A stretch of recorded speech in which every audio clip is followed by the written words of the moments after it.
kemarin itu yang ada LC itu maksudnya gimana nih? Cerita-ceritanya. Wah itu viral banget sih itu. Makanya dipin ya. Iya betul. Itu tuh kita ngangkat kasus salah satu oknum yang kerja di pemerintahan. Terus dia assign timnya untuk ngalihin nih uang pajak buat ngehidupin ani-aninya, yang mana ani-aninya tuh dia temuin dari LC. Ini ada pro dan kontranya sih sebenarnya. Bagus pakai AI tapi kita nggak kreatif, nggak ini. Nah itu gimana pendapatnya nih? Enggak kok, kemarin kita ketemu one man aircraft biasa aja. Sombong. Kesalahan yang sering terjadi adalah CV itu satu untuk semuanya gitu, dan itu nggak bisa banget. Karena kalau untuk ATS friendly ya kan bilangnya CV-nya harus ATS friendly itu. Nah, CV kita kalau misalkan kita punya keyword yang sama, dia tuh akan diurutkan di yang paling atas gitu.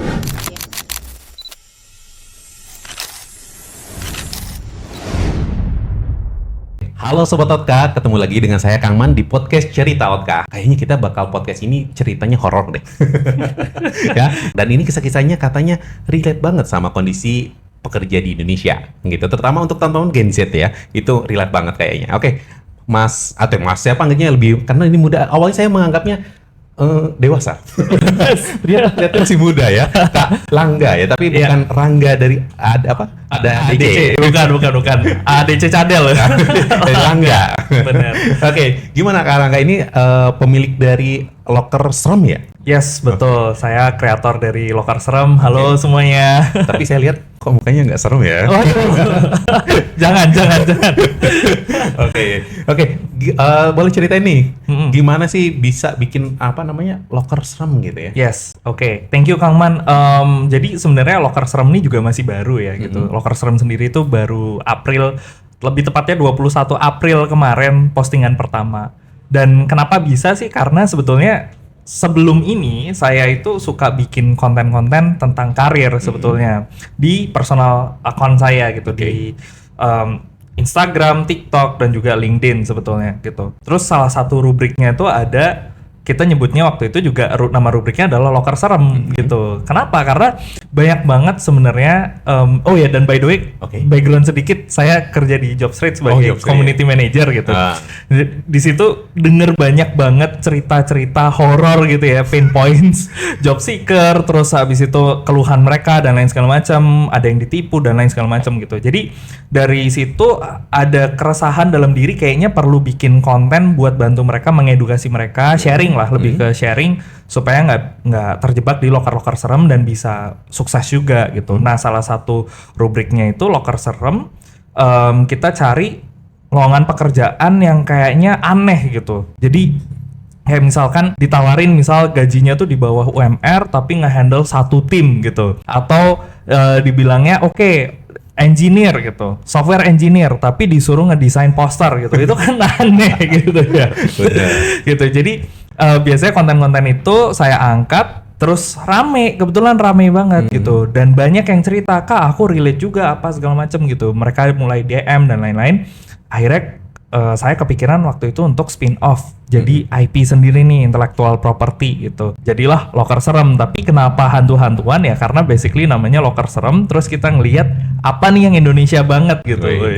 Kan kalau kita lihat sekarang top 3 film itu kan kalau nggak animasi Jumbo ya kan, terus ada Desa KKN ya kan, horor gitu. Terus satu lagi agak lain, horor juga, horor komedi. Gitu. Iya betul. Jadi udah dalam DNA orang Indonesia nih sebenarnya, horor-hororan gitu, dan juga komedi gitu. Jadi kayaknya kombinasi yang menarik nih gitu untuk kita jadikan sebuah kartun gitu. Nah, oke. Nah, di sini juga saya melihat beberapa konten ya, mulai dari sales mobil itu capek another level bro gitu kan. Kemudian kerja di BMC, gini gak sih? Sama ada sampai ke konten-konten yang mohon maaf nih agak jurang dikit kayaknya. Ada yang LC-nya nih. Nah, kok bisa bahas seperti ini tuh dapat idenya dari mana sih?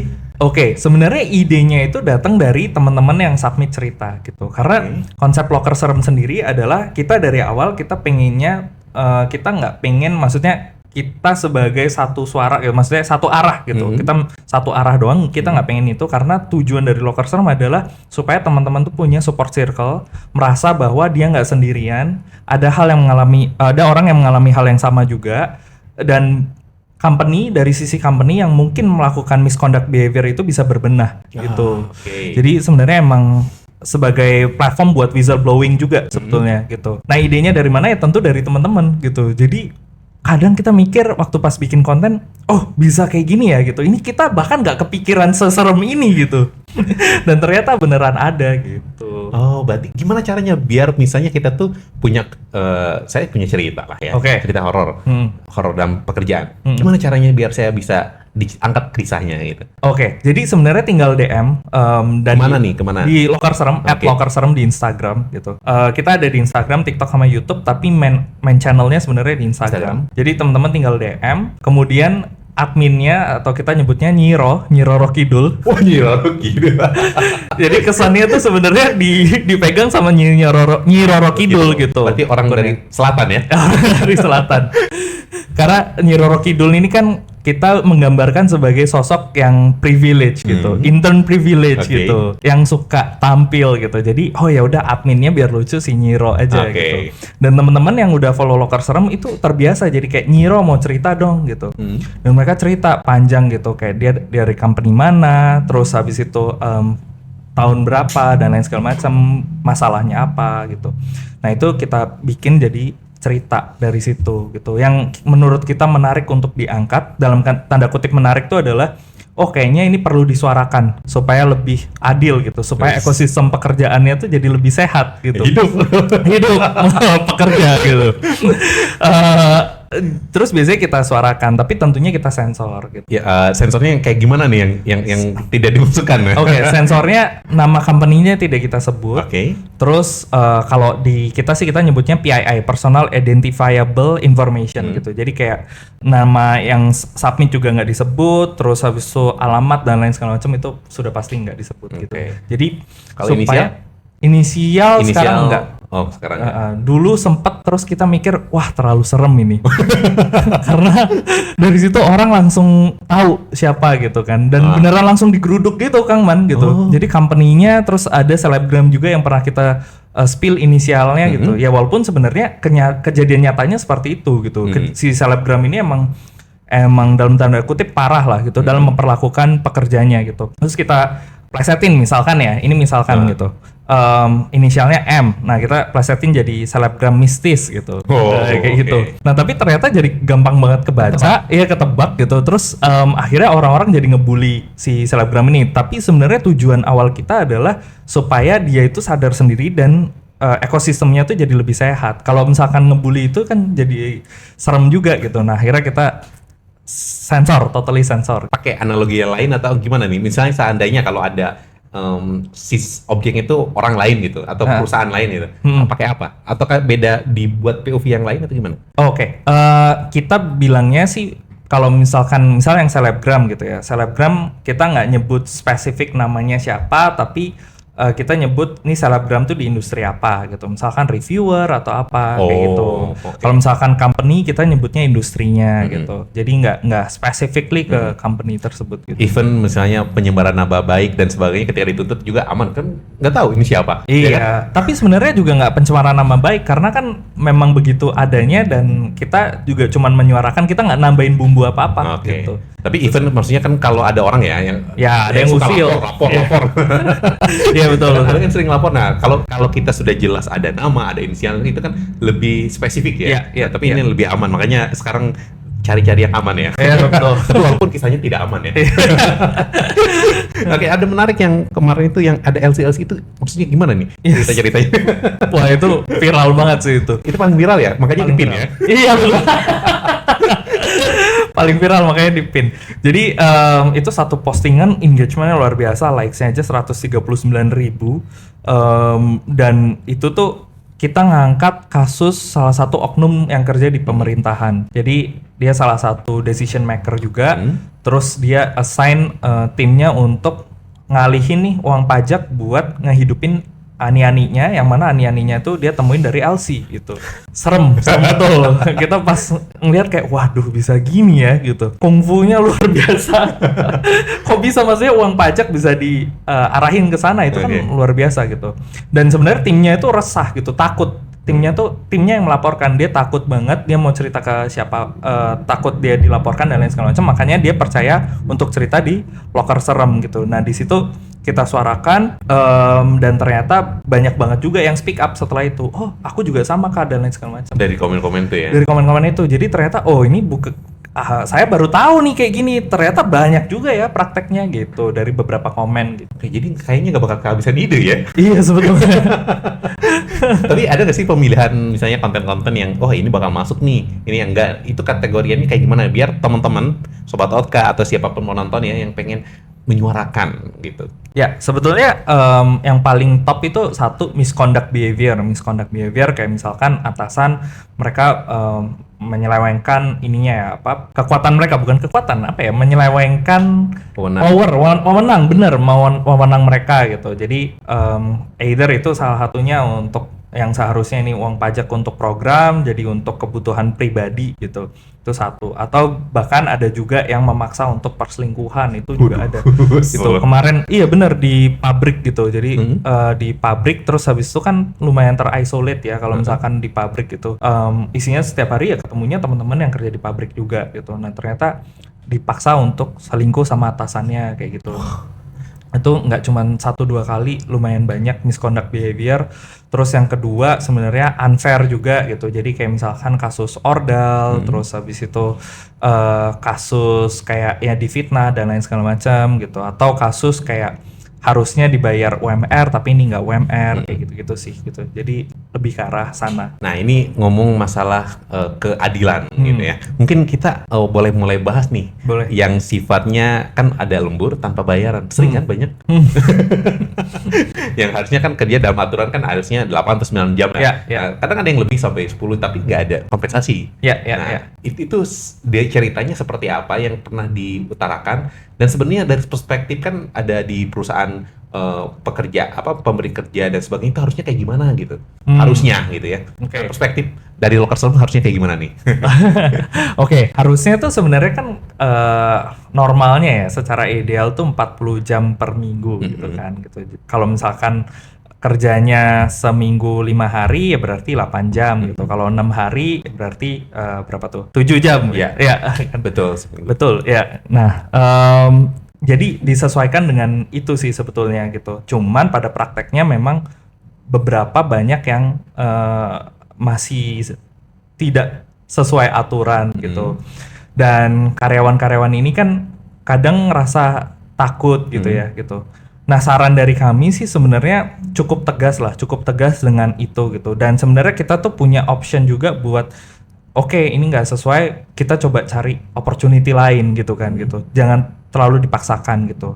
Terus ada juga tapi yang bilang kayak cari kerja kan susah gitu. That's why saya selalu bilang di dunia ini sekarang nggak ada yang namanya job security, adanya skill security gitu. Jadi kalau job security itu kan oke, dijamin kerja di sini, dijamin seterusnya gimana. Tapi kalau skill security, as long as skill kamu relevan, sebenarnya job kamu akan secure gitu. Dimanapun tempat kamu berada gitu. Karena yang bisa ngelakuin itu ya cuman kamu atau beberapa orang yang sangat-sangat dikit gitu. Jadi mulailah untuk juga upgrade skills dan lain segala macam, dan juga lumayan ini dia harus teliti ya terhadap kontrak gitu sih. Nah untuk tadi kan ada skill yang harus kita amankan lah ya. Nah itu skill itu tuh apa? Skill kita tuh apa gitu yang sekiranya prospek lah buat kedepannya kita upgrade gitu ya. Oke, sebenarnya tergantung industri. Tapi kalau misalkan kita ngomong secara general, sebetulnya exposure terhadap AI gitu. Jadi apapun lah gitu. Bahkan kayak misalkan yang Loker Serem ini kan kami sehari itu posting 2 konten, satu animasi 60 detik sama satu lagi karusel gitu, slide gitu. Setiap hari seperti itu, dan kami juga dibantu dengan AI gitu untuk mengerjakan itu semua tuh less than 20 minutes sebetulnya. Gitu. Iya cepat gitu. Jadi sebenarnya bisa dikerjakan sama 1 orang, tapi kenapa 2 orang? Karena kebetulan yang ngerjain adik saya sendiri gitu. Memperkaryakan. Ordal nih ya. Ordal. Tapi capable kok gitu. Jadi biar mereka belajar lah. Kebetulan mereka masih kuliah gitu. Tapi sebetulnya ini bisa dikerjakan oleh 1 orang gitu. Karena dengan bantuan AI cepat sekali semuanya gitu. Gitu sih. Apapun yang kita kerjakan, kalau misalkan mindsetnya diarahkan ke sana, sebetulnya sangat-sangat membantu produktivitas kita. Ini ada pro dan kontranya sih sebenarnya. Kan mungkin AI ya. Oh AI itu ya bagus pakai AI, tapi kita nggak kreatif, nggak ini. Nah itu gimana pendapatnya nih? Enggak kok, kemarin kita ketemu one man aircraft biasa aja. sombong. Enggak. Tapi sebenarnya kalau kami percaya AI itu sebuah tools, Kang Man gitu. Jadi ya sama kayak pakai misal let's say Adobe Photoshop dan lain segala macam gitu. Itu kan juga tools gitu. Yang dulunya kita harus ngapus, jadi sekarang tinggal Ctrl Z gitu misalkan gitu. Atau dulu pakai kuas dan lain segala macam nggak bisa dihapus. Nah sekarang ada teknologi Ctrl Z. Nah AI ini kita melihatnya sebagai sebuah tools juga, karena dari AI itu kita sebetulnya ini untuk mengamplifikasi apa yang sudah ada, sehingga ini jadi sesuatu yang scalable. Ide pertama, desain pertama itu juga datang dari kami sendiri gitu. Berarti tetap ya, kalau kita tahu idenya, tahu frameworknya, ya mereka itu sebenarnya membantu kita untuk ngebikin yang lebih kompleksnya gitu ya. Tapi tetap ya outline dan semuanya dari kita sendiri ya. Betul. Oke. Penting juga kan, upgrade skill misalnya kita pengen jadi content creator. Content creator kita belajar juga ya, gimana cara analisis datanya, konten kita kan perlu dianalisis kan. Nah kemudian bagaimana caranya setting kamera dan sebagainya. Semakin kita paham, berarti semakin kita dibantu itu semakin perfect gitu lah. Ya kan. Nah, dan efisien tentunya. Betul. Oke. Nah, sekarang untuk tadi kan ngomong masalah PKWTT dan PKWT. Nah, mungkin teman-teman juga ada yang belum tahu, terutama untuk teman-teman yang baru lulus nih, yang baru lulus SMA kan, yang penting gue mah kerja dah gitu kan. Nah, itu gimana nih? Ya betul, itu menarik tuh karena beberapa dari rekan saya juga lapor gitu ya gitu. Lapor. Kadang ini ya kebalik-balik gitu karena banyak singkatan dan lain segala macam. Mungkin teman-teman yang baru kerja juga nggak familiar dengan hal itu ya, tapi sebetulnya itu juga hal yang penting gitu. Jadi melihat kontrak, dibaca detail satu-satu itu hal yang wajib sih sebetulnya gitu. Dari nama PKWTT, PKWT itu juga perlu di garis bawahi. Terus habis itu juga kan beda tuh aturannya PKWTT sama PKWT gitu. Itu juga sebenarnya teman-teman perlu aware sih gitu. Tunjangannya berapa? Tunjangan PHK ya kalau misalkan dikenai PHK gimana dan lain segala macam gitu. Seberapa fleksibel PKWTT dan lain segala macam itu mereka tetap perlu pelajari sih gitu. Nah itu yang sesuatu yang miss juga sekarang gitu. Kalau dari kisah-kisah teman-teman yang diangkat ceritanya, banyak yang apa? Banyak yang katanya dijanjikan full time PKWT tapi ternyata PKWTT gitu. Terus ketika di PHK tidak diberikan tunjangan sama sekali gitu. Karena kan PKWTT, nah padahal sebenarnya bisa juga diberikan gitu. Kan ada aturannya, hitungannya jujur lupa gitu. Tapi ada kok hitungannya gitu, PKWT berapa, PKWTT berapa gitu. Setahu saya sisa kontrak tuh tetap harus dibayarkan gitu sih gitu. Nah, untuk teman-teman sebenarnya kalau teman-teman pengen tahu lebih lanjut sebenarnya bisa juga baca aturan-aturan ketenagakerjaan ya. Itu terbuka publik kok untuk teman-teman baca apa itu KPWT dan PKWTT itu ada deskripsinya sampai ke upah harusnya berapa. Tapi walaupun sih sebenarnya ada teman condition di mana itu dikembalikan ke perusahaan kan. Tetapi tetap kita harus kritis ya berarti ya. Iya betul, harus kritis. Dan sebenarnya saya juga selalu ngomong ke teman-teman ya yang lagi cari pekerjaan gitu. Ketika interview tuh biasanya langsung dredeg gitu loh. Kalau bahasa Jawa tuh dredeg, langsung deg-degan gitu. Kayak waduh apa segala macam. Karena mindsetnya selama ini adalah tangan di bawah gitu. Pencari kerja tuh mindsetnya kayak tangan di bawah gitu. Tolong dong cariin kerja dan lain segala macam. Memohon-mohon ke company. Nah ini persepsi yang saya selalu promote kalau misalkan ini tuh sebenarnya bisa nggak seperti itu gitu. Idealnya itu bisa setara gitu antara company sama juga job seeker itu atau candidate itu setara. Kenapa? Karena kita juga memberikan service yang dibutuhkan oleh company kok gitu. Nah pertanyaannya gimana sih caranya? Gimana caranya? Contoh, saya tuh biar nggak kelihatan. Kita tuh kan barter lah ya. Saya punya skill, punya value ini yang bisa kamu butuhkan dan bisa meningkatkan isinya kalaupun ini revenue buat perusahaan atau dampak positif buat perusahaan. Sementara perusahaan juga harus memberikan dampak juga buat saya. Nah, itu gimana biar kita ketika presentasi atau ketika wawancara biar mereka tuh oh iya juga ya dan mereka tuh mempertimbangkan bahwa kita itu tidak akan disemena-menakan. Ini terminologi saya sendiri gitu, maksudnya bukan bukan maksudnya ini pendapat saya dan lain segala macam. Kita harus punya yang namanya sense of authority, sense of agency gitu ya.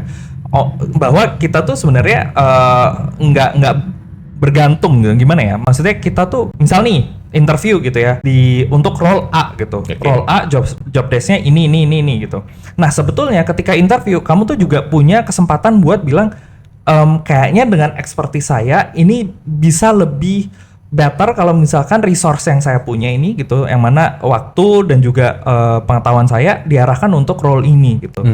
Atau ini bisa gini-gini loh daripada begini doang gitu. Nah, jadi setara kan gitu. Oke. Bahwa kita punya authority buat kayak kita bilang gini gitu. Ya karena kita bisa gitu. Jadi nggak cuman ngikutin aja gitu. Oke. Nah, ini kayaknya sesuatu yang masih lacking gitu atau masih jarang lah ditemuin sama teman-teman yang lagi cari kerja gitu. Oke.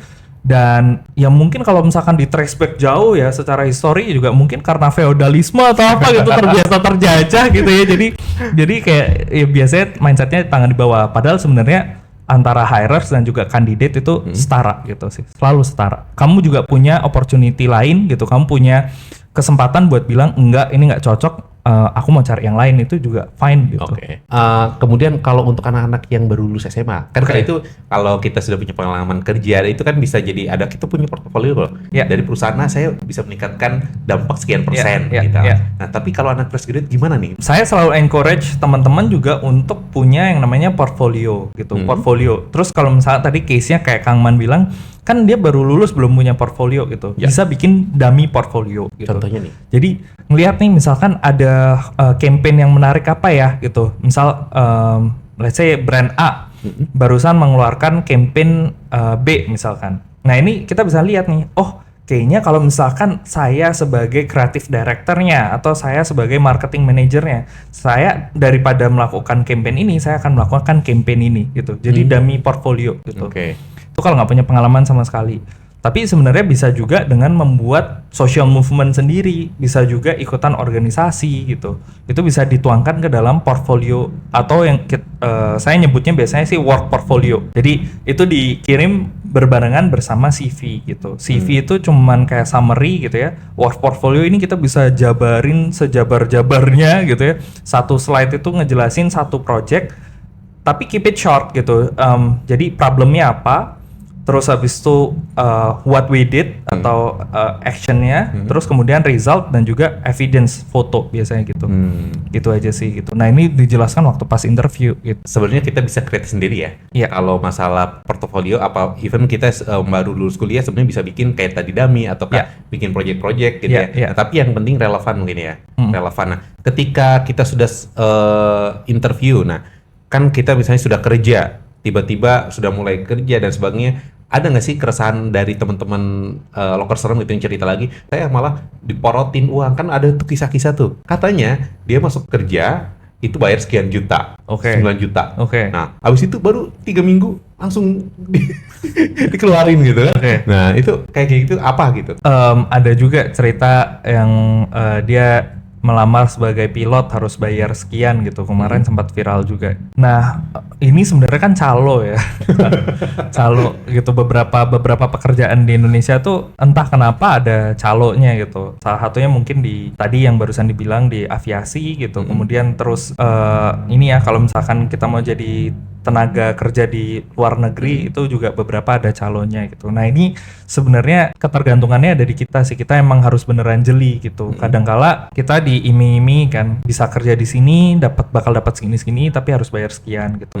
Nah ini nggak ada cara selain kita mengedukasi diri sendiri sebetulnya. Beneran makanya tadi kalau misalkan ini ya tips buat teman-teman yang lagi cari kerja itu ada 3C kalau menurut saya gitu, Oke. 3C gitu. Company, contract, and culture gitu. Oh. Jadi harus tahu juga gitu company-nya ini bener apa enggak sih. Kemarin tuh ada kasus juga company-nya dia kalau di search di Google atau di web gitu ya, itu dia bilangnya kayak clothing line atau apa gitu. Jadi kayak real bisnisnya tuh real, tapi sebenarnya setelah dicari tahu lebih dalam itu judol. Nah itu bahaya gitu kan. Oke. Kita beneran harus ngeriset si company-nya ini gitu. Ternyata dia namanya disamain supaya kita taunya si company ini gitu. Padahal ternyata admin judol gitu. Waduh. Ada cerita kayak gitu juga gitu. Jadi bahaya, kita perlu tahu benar-benar riset betul tentang company-nya. Terus yang kedua kontrak tadi yang masalah PKWT, PKWTT, terus habis itu klausa di dalamnya juga pasti beda-beda gitu kan. Kita harus jeli. Dan terakhir adalah culture gitu. Nah culture kita perlu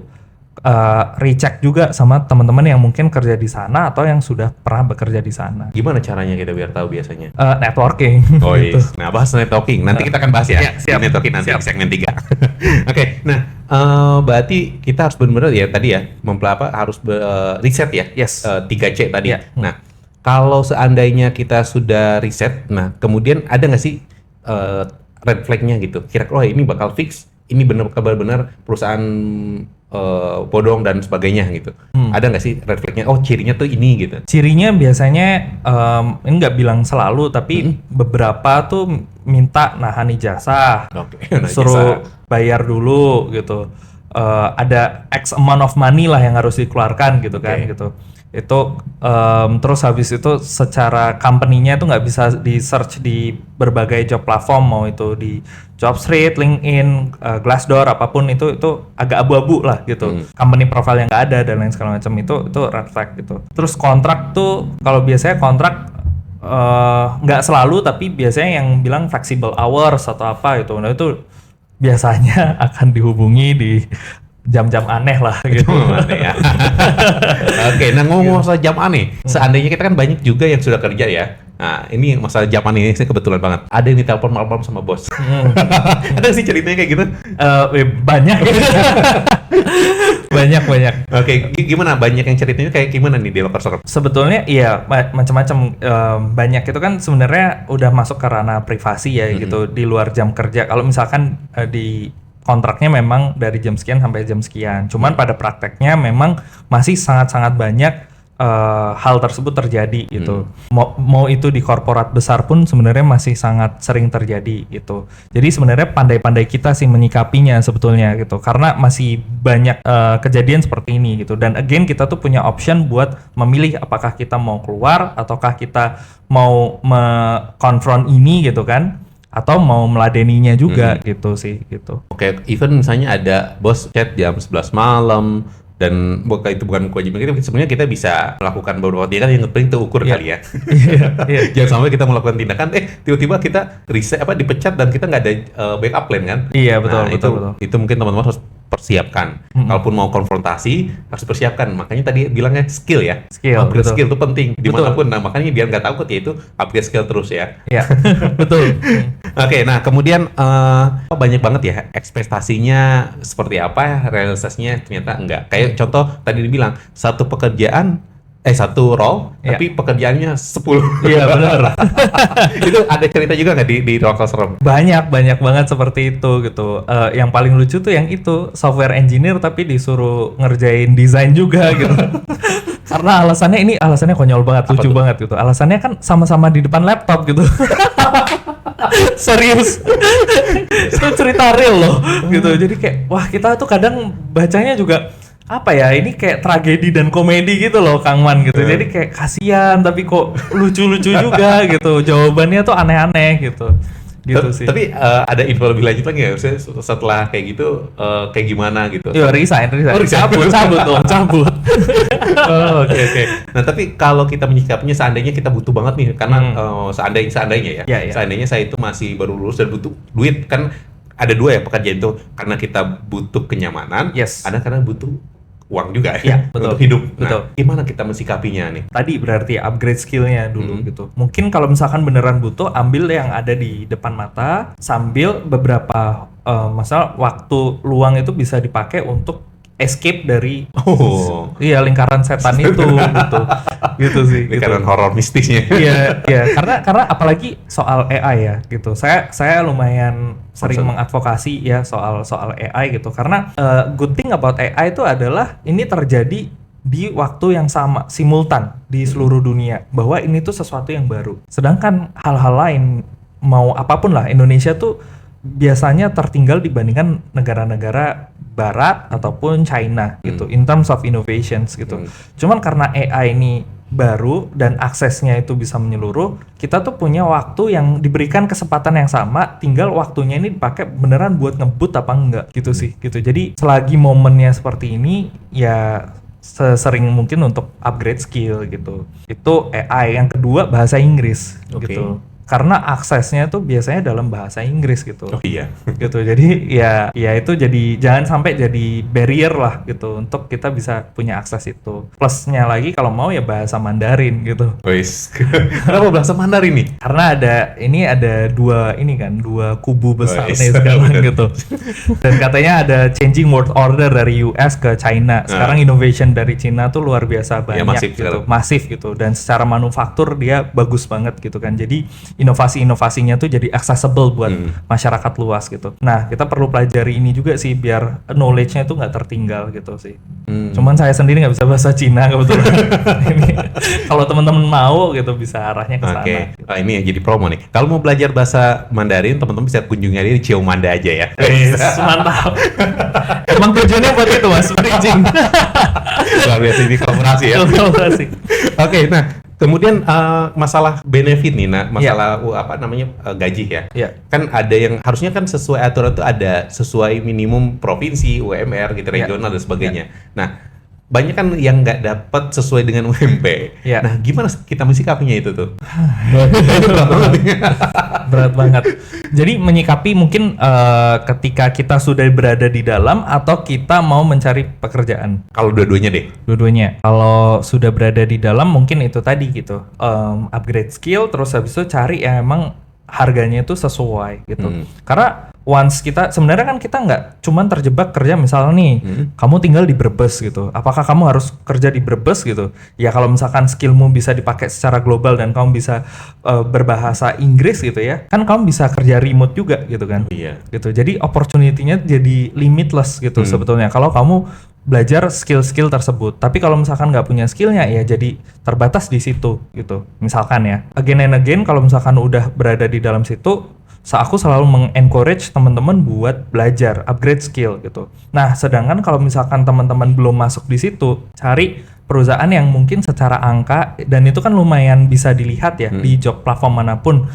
Karena saya dari Jobstreet, mungkin saya akan bilang di Jobstreet juga bisa lihat gajinya berapa ketika mau daftar sesuatu gitu. Nah itu cari yang relevan gitu ya, yang oke, ini masuk nih angkanya gitu. Kemudian di situ yang dibutuhkan apa gitu, skill setnya apa baru dilengkapin gitu. Dan juga kesalahan yang sering terjadi adalah CV itu satu untuk semuanya gitu, dan itu nggak bisa banget. No one size fits all sebetulnya gitu, terlebih untuk CV gitu. Karena kalau untuk ATS friendly ya kan bilangnya CV-nya harus ATS friendly gitu. ATS itu kan akan nge-ranking relevansi gitu. Jadi misalkan nih perusahaan A buka lowongan untuk marketing manager gitu. Nah itu disebutkan job desk-nya A, B, C, D gitu. Ada beberapa keywords yang selalu diulang. Nah CV kita kalau misalkan kita punya keyword yang sama, dia tuh akan diurutkan di yang paling atas gitu. Gitu. Disesuaikan lah dibandingkan dengan kandidat lain. Lah kalau misalkan CV-nya satu kan keywordsnya nggak sama kan gitu. Walaupun sebenarnya masih relevan sama-sama marketing gitu. Nah ini salah satu hacksnya lah. Karena HR nggak ada waktu buat semuanya. Dia pasti akan ngambil urutan-urutan teratas aja gitu sih. Iya, emang bener sih. HR itu butuh waktu cuman 3-6 menit. Iya, bahkan katanya ada yang lebih cepat dari itu gitu. Karena kan banyak yang perlu di ini kan gitu. Jadi, makanya ya teman-teman harus pandai-pandainya. Nah makanya bisa nggak sih pakai AI buat kita me-optimize CV kita biar cocok dengan perusahaannya? Bisa nggak sih? Bisa banget. Dan again saya mengencourage teman-teman untuk pakai AI gitu. Bahkan kalau misalkan di tim nih ada yang kerja side hustle misal sampai 2-3 gitu.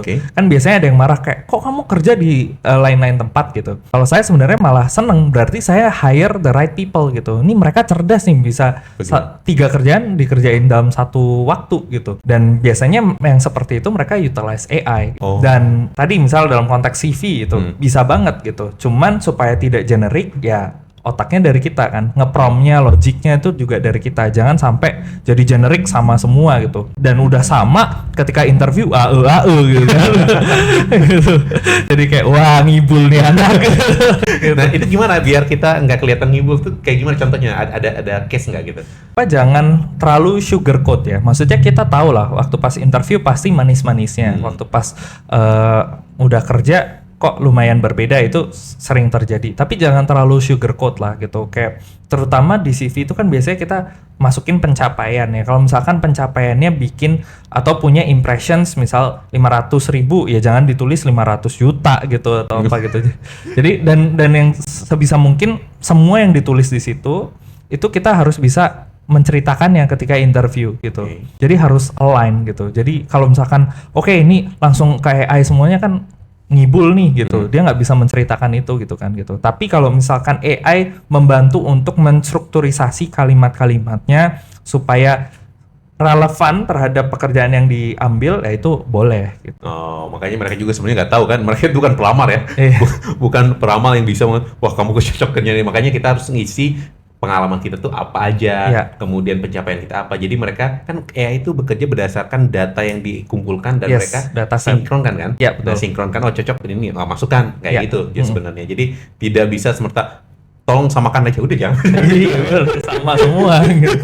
Nah, tapi perlu kita masukkan insight dari kita ya, Iya. bahwa kita itu punya achievement seperti ini. Kenapa achievement bisa seperti ini? Mungkin saya punya strategi seperti ini. Nah, ini pun strategi ini tuh pakai namanya istilahnya misalnya OTCA misalnya atau apa. Nah, itu harus dimasukkan gitu. Jadi biar orang tuh ada, oh dia pintar, cerdas juga ya, kayak bikin kayak ada istilah-istilah kayak gini, dan memang buktinya juga ada kok gitu, bukan hanya ngibul gitu.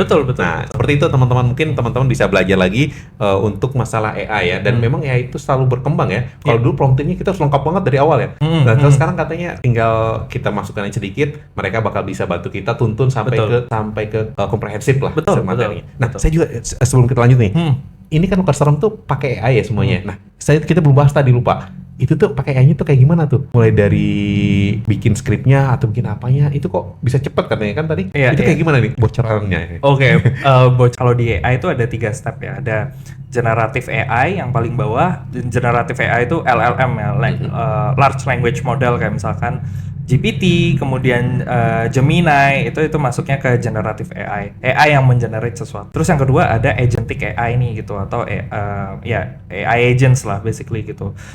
Jadi dia bisa punya authority, punya agency sendiri ya, maksudnya dia bisa bergerak dengan sendirinya tanpa harus kita suruh satu input untuk satu output gitu, enggak seperti itu. Nah, yang terakhir ada physical AI. Physical AI itu ya robot, basically robot gitu. Sekarang kita belum sampai sana di Barat dan di China, mereka lagi mengembangkan itu, cuman untuk mass market belum accessible. Mungkin dalam 3-5 tahun lagi. Tapi kita sudah sampai ke generative AI dan agentic AI ini gitu. Ada banyak platform yang bisa kita gunakan untuk utilize si agentic AI. Salah satunya N8N atau satu lagi itu Mac.com. Di Loker Serem sendiri kita juga udah sampai ke tahap agentic AI sebetulnya. Jadi ketika tadi kita bilang satu proses itu sebetulnya sudah menggunakan rangkaian agentic AI gitu. Ketika ada yang masuk cerita, nah itu tuh langsung masuk, AI-nya tuh akan record itu, dimasukkan ke Excel gitu ya, jadi langsung list gitu. Terus habis itu langsung terbuat kopinya, dari kopi ini langsung terbuat storyline-nya gitu. Jadi ini gambarnya begini. That's why itu semua bisa dilakukan dalam waktu kurang dari 20 menit gitu, 2 konten itu per hari gitu. Terus kita juga ada beberapa konten yang sifatnya tuh predictive news gitu. Jadi contohnya? Jadi berita, kita udah langsung meramalkan berita ke depan mau ngapain gitu. Dengan cara? Dengan cara dari Google News itu kita data crawling, kita scraping datanya, terus kita minta AI untuk dari data yang ada, ini kira-kira patternnya ke depan akan terjadi apa aja. Wih, intelijen nih. Jadi kita lumayan pecinta AI lah gitu. Oke. Dari situ kita bisa dari scraping data dari Google. Dan ngambilnya berarti dari Google News ya? Iya, salah satunya karena Google News gratis.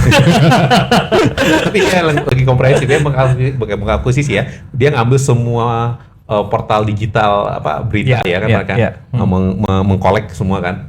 Oke, dari situ dikumpulkan, nanti lihat pattern, kemudian lihat pola, ternyata kayaknya analisisnya seperti ini. Dan ini makanya ini termasuk salah satu skill yang sangat dibutuhkan sih buat sampai 2030 ke depan ya. Betul. Teman-teman jangan sampai masa skill data ini jangan sampai kurang. Makanya jangan sampai kita mau dibodoh-bodohin. Nah, makanya perlu kritis.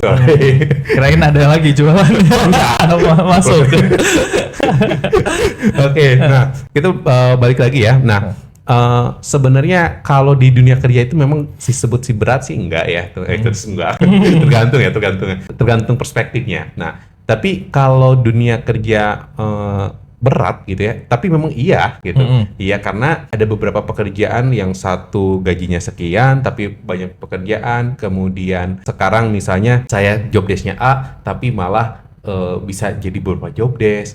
Nah, itu kan memang dari sisi perusahaan memang butuhkan seperti itu dengan misalnya budgetnya memang kurang gitu. Nah, tapi di sisi lain anak-anak juga butuh pekerjaan. Nah, tapi lama-kelamaan ini akan menjadi dampak gitu.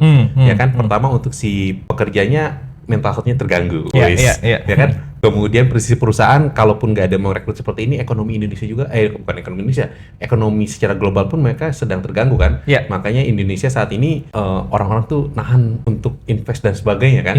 Makanya ini dilema juga sih ya, antara kita kerja dulu aja, ataukah memang ya kita harus langsung gitu ya bisa menerima pekerjaan apapun, tapi di sisi lain juga kita butuh duit juga. Nah, prediksi nih dari Loker Serem ke depannya, trennya ke depan industri pekerjaan itu harus seperti apa, akan seperti apa, dan nanti pekerja-pekerja itu nanti trennya akan seperti apa dengan adanya AI juga gitu. Oke, ini pertanyaan bagus banget Kang Man. Kita ngelihat nature-nya Indonesia dulu ya, mungkin marketnya Indonesia secara luas itu seperti apa. Nah, kita coba lihat Indonesia tuh sebenarnya mirip-mirip sama Filipina, berbeda dengan Malaysia dan juga Singapura dalam hal job market gitu. Jadi Indonesia sama Filipina secara nature kita sebutnya candidate long market gitu. Candidate long market itu apa maksudnya? Kandidatnya jauh lebih banyak dibandingkan hirers yang buka lapangan pekerjaan. Gitu. Dan biasanya emerging market kayak Indonesia, Filipina, Thailand itu nature-nya sama.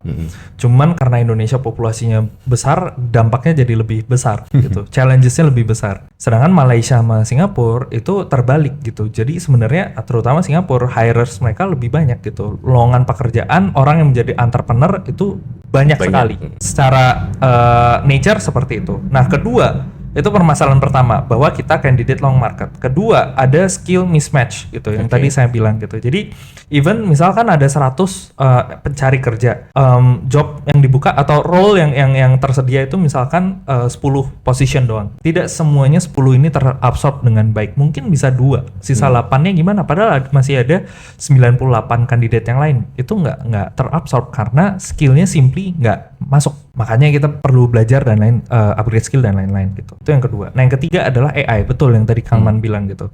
Jadi kan dari sisi pengusaha pasti mereka akan melihat, oh mana nih yang bisa lebih efisiensikan tapi lebih efektif gitu, lebih bagus outputnya dan lain segala macam. Nah, AI itu sangat membantu ini. Makanya teman-teman yang tidak pakai AI berbahaya untuk bisa tergantikan ke depannya gitu. Nah, dari situ kita coba bikin prediksi nih.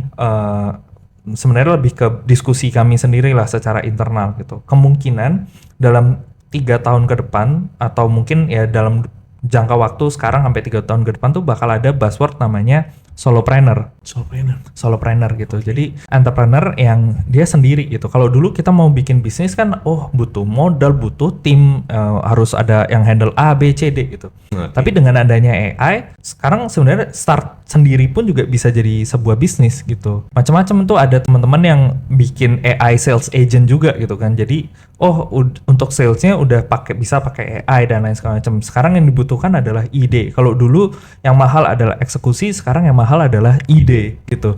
Nah, solopreneur ini akan makin banyak gitu. Dari kita melihat trennya, kalau pekerja tentunya pasti ada ya, tetap sampai kapanpun saya nggak percaya AI akan menggantikan semua pekerjaan kita, enggak gitu. Pasti ada pekerjaan-pekerjaan yang emang harus dipegang oleh manusia, cuman skalanya mungkin tidak seperti sekarang atau skenarionya tidak seperti sekarang gitu, dimana mungkin yang tadinya butuh 10 orang jadi cuman 2 orang gitu karena sisanya pakai AI gitu.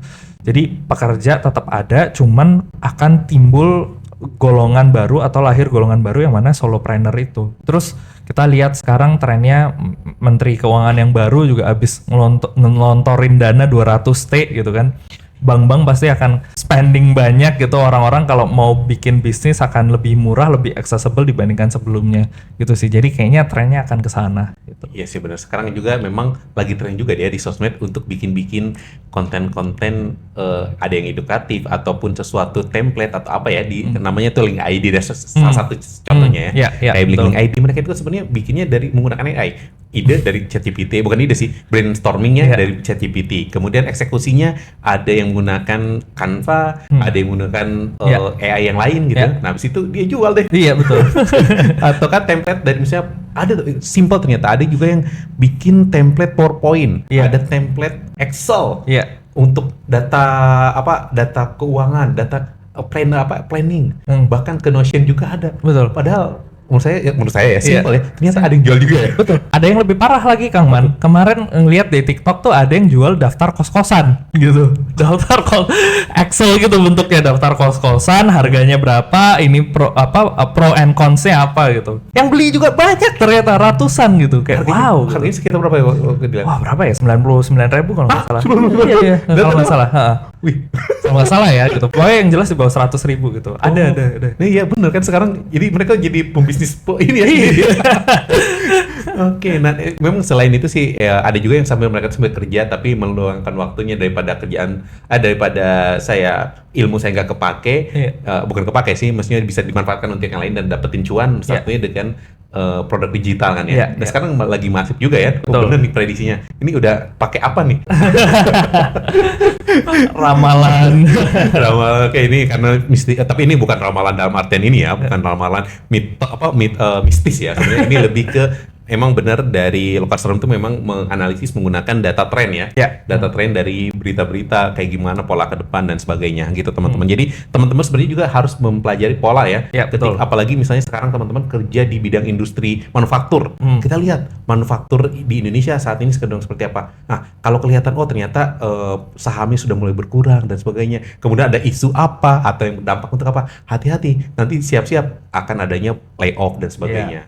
Nah, ya, apalagi kalau teman-teman sekarang yang sedang menuruti industri ini ya, tekstil di Indonesia. Emang sekarang lagi berkurang karena segi penjualannya juga kurang. Sekarang kan penjualannya ya tidak terlalu masif kayak dulu untuk fashion ya. Apalagi sekarang dari produk-produk dari Cina dan sebagainya Murah-murah betul. Luar biasa mereka. Dan kita ya mahal tapi ya lakunya jadi sedikit ya. Nah, itu untuk teman-teman jadi harus benar-benar pahami data dan AI ya, tren-trennya.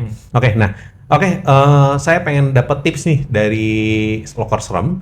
Gimana caranya biar kita tuh aware nih. Terutama untuk anak-anak muda yang baru lulus sekolah, mereka nggak tahu nih masalah gini. Saya pernah nanya, kamu tahu kontraknya? Yang penting saya mau kerja. Gak kerja. Ini gimana? Ya nggak tahu. Yang penting kerja. Ijazah katanya diberikan dan sebagainya. Nah, terutama di daerah-daerah memang penyangga daerah ibu kota lah. Seperti itu. Ada cara gampangnya, ada cara telitinya. Kang Man. Cara gampangnya, kontrak itu kamu upload di ChatGPT, tanya. Iya. Tanya, ini apa yang saya harus tahu? Karena biasanya panjang kan. Males gitu. Orang males gitu. Budaya baca kita aja rendah gitu. Nah, itu tanya aja poin-poin penting apa yang saya harus tahu, saya dapatnya berapa, jam kerjanya gimana, terus notice periodnya kalau mau keluar gimana gitu, ada penalti apa enggak gitu. Nah, itu dijabarin ntar sama GPT. Itu cara gampangnya. Tapi kalau cara yang mau lebih teliti ya tentu satu ngelihat klausulnya. Masing-masing klausul tuh dilihat tadi yang saya mention gitu, gaji, jam kerja, notice period, terus kalau misalkan keluar apakah ada penalti atau enggak. Kemudian dari situ perusahaan tuh berhak ngapain aja, kamu berhak ngapain aja, itu perlu dibaca secara menyeluruh gitu. Dan kamu ada perlindungan apa lagi di situ gitu. Perlindungan dalam artian apa nih? Kalau misalkan kena PHK bakal dapat tunjangan kah atau apa gitu, itu kan beda-beda gitu. Dan itu perlu disesuaikan sama UU Ketenagakerjaan juga gitu, yang tadi accessible sebetulnya. Nah, itu kalau mau teliti bisa gitu. Kalau mau lebih gampang sebenarnya tanya GPT aja gitu. Dan UU Tenaga Kerjaan kan juga sebenarnya ada di website gitu. Jadi GPT pasti bisa cross check langsung gitu. Kedua ya perlu nggak ada sih, udah cuma hati-hati aja sih gitu. Lebih teliti kita baca ya. Iya, lebih teliti kita baca. Bacanya dan nanti disesuaikan sama yang tadi undang-undang itu ya. Iya, betul. Undang-undang atau peraturan pemerintah dan sebagainya turunannya. Kemudian kalau kita bahas tips untuk kan kita banyak isu ya yang di Locker Room diceritakan ya, cerita tentang pekerjaan. Isu yang paling banyak itu apa? Dan kira-kira tipsnya, dan isu yang paling umum banget gitu ya, paling umum banget dan banyak banget dirasakan oleh orang-orang yang ada diceritakan di Locker Room. Nah, tipsnya dari Locker Room itu seperti apa? Oke, ada dua sebetulnya. Misconduct behavior yang tadi saya mention dan juga unfair treatment gitu.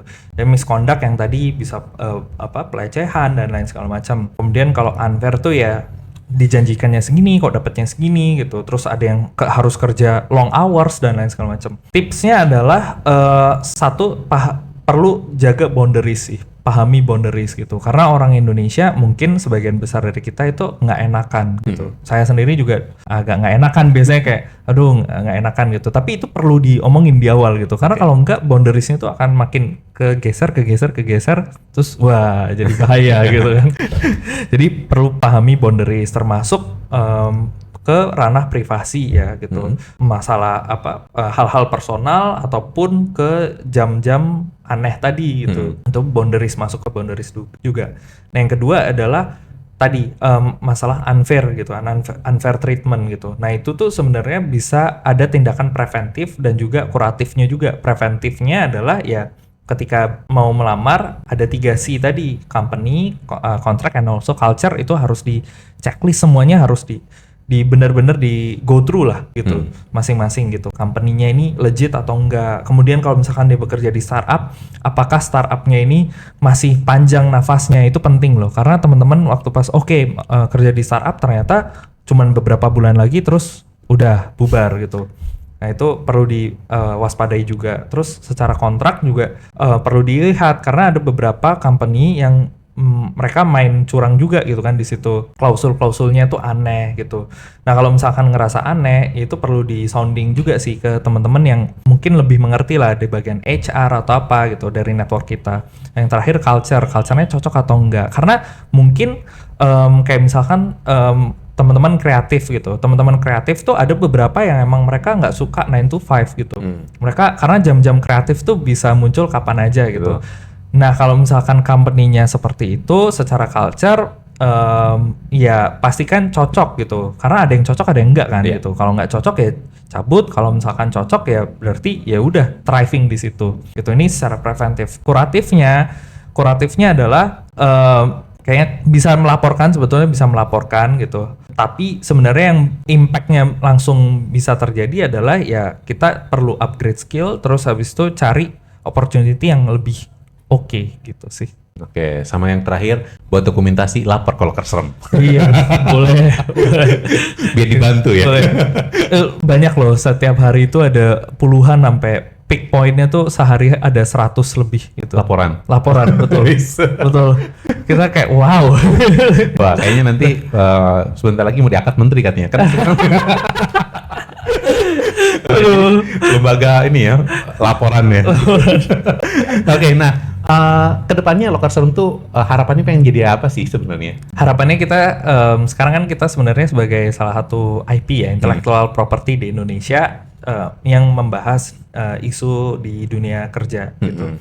Nah, kedepannya kita pengen bisa menyuarakan pendapat atau ya unheard voices dari teman-teman yang ada di dunia kerja inilah, pekerja-pekerja dan lain segala macam gitu.